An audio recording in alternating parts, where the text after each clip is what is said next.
Assalamualaikum warahmatullahi wabarakatuh. Halo, saya Vera Firnisa dari Program Studi Pendidikan Guru Sekolah Dasar STKIP Darussalam Cilacap. Di sini saya akan membicarakan isu global tentang masyarakat luar negeri menggunakan batik. Batik merupakan salah satu kebudayaan yang berasal dari Indonesia. Lalu, mengapa batik disebut sebagai kebudayaan? Karena batik merupakan hasil karya dalam masyarakat dan dimiliki oleh bersama, serta diwariskan dari generasi ke generasi. Sedangkan kebudayaan adalah hasil dari kegiatan akal pikiran atau akal budi manusia berupa kepercayaan, kesenian, dan adat istiadat. Batik adalah salah satu produk kerajinan tangan Indonesia yang identik dengan kebudayaan Indonesia. Bahkan pada tanggal 2 Oktober 2009, UNESCO menetapkan batik sebagai warisan budaya tak benda yang dilestarikan, atau Masterpieces of the Oral and Intangible Heritage of Humanity. Ini merupakan pengakuan penting bagi batik Indonesia dan menunjukkan betapa pentingnya batik dalam budaya dan kebudayaan Indonesia. Dahulunya, batik hanya digunakan oleh kalangan raja atau kalangan elit serta acara keagamaan atau acara adat saja. Tetapi, dengan seiring perkembangan zaman, semua kalangan masyarakat dapat menggunakan batik dalam kegiatan sehari-harinya, baik itu formal ataupun non-formal. Bahkan, masyarakat luar negeri juga suka memakai batik loh. Banyak sekali motif batik yang berasal dari Indonesia. Misalnya, batik Megamendung dari Cirebon, batik motif Kawung dari Jawa, dan masih banyak lagi. Sekarang, bukan hanya masyarakat Indonesia yang memakai batik, namun, masyarakat luar negeri pun ternyata menyukai bahkan menggunakan batik dari Indonesia. Seperti halnya, musik band yang berasal dari luar negeri menggunakan batik dalam konsernya. Kedutaan besar untuk diplomasi menggunakan batik sebagai bentuk apresiasi batik yang ada di Indonesia, dan masih banyak lagi contohnya. Isu mengenai masyarakat luar negeri menggunakan batik melibatkan beberapa aspek penting yang mencakup apresiasi budaya, diplomasi budaya, dan dampak ekonomi. Yang pertama, apresiasi budaya.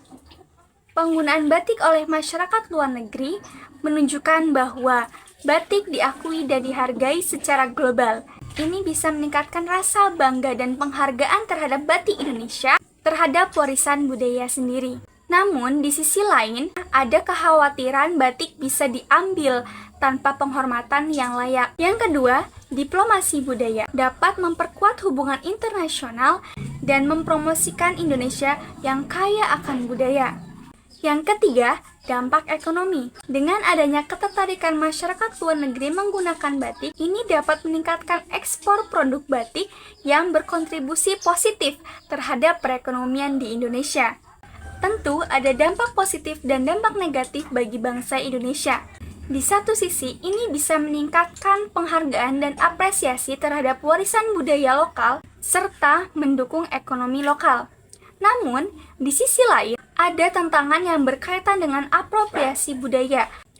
Oleh karena itu, kita sebagai generasi muda memiliki peran penting dalam menjaga dan melestarikan kebudayaan yang ada di Indonesia. Yang pertama, pendidikan dan peningkatan kesadaran. Kita dapat mengikuti pelatihan atau workshop tentang teknik pembuatan batik dan mengintegrasikan kurikulum di sekolah seperti praktek membuat batik dan menampilkannya dalam ajang fashion show hasil karya batik sendiri. Kemudian, kita dapat mempromosikan dan menggunakan batik. Kita menggunakan batik dalam berbagai acara formal ataupun non-formal untuk meningkatkan kesadaran dan rasa bangga kita terhadap batik. Kita dapat berinovasi dan berkreasi, mengkombinasikan atau menyesuaikan batik dengan fashion kekinian tanpa menghilangkan esensi tradisionalnya. Dukungan terhadap pengrajin lokal. Dukungan ini dapat terrealisasikan dengan cara kita membeli produk batik dari pengrajin lokal untuk mendukung ekonomi mereka dan memastikan keberlanjutan produksi batik. Yang kelima, partisipasi dalam kegiatan budaya. Contohnya adalah festival batik, menghadiri dan berpartisipasi aktif dalam festival batik atau pameran budaya yang menampilkan batik. Kemudian, kita dapat membuat komunitas dan bergabung dengan komunitas batik. Dengan bergabung dengan organisasi atau komunitas batik, kita dapat fokus untuk melestarikan batik dan aktif dalam kegiatan komunitas tersebut. Kita dapat memanfaatkan teknologi. Kita dapat mengembangkan aplikasi atau platform digital yang fokus pada edukasi dan promosi batik. Dengan menggabungkan pendekatan tradisional dan modern, generasi muda dapat memainkan peran penting dalam melestarikan dan mempromosikan batik sebagai bagian integral dari budaya Indonesia.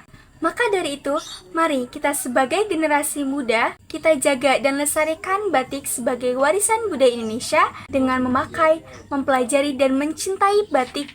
Dengan itu, kita dapat menjaga keindahan dan kekayaan budaya kita untuk masa depan. Itu dia pembahasan tentang isu global masyarakat luar negeri menggunakan batik. Saya Vera Helisa, terima kasih. Wassalamualaikum warahmatullahi wabarakatuh.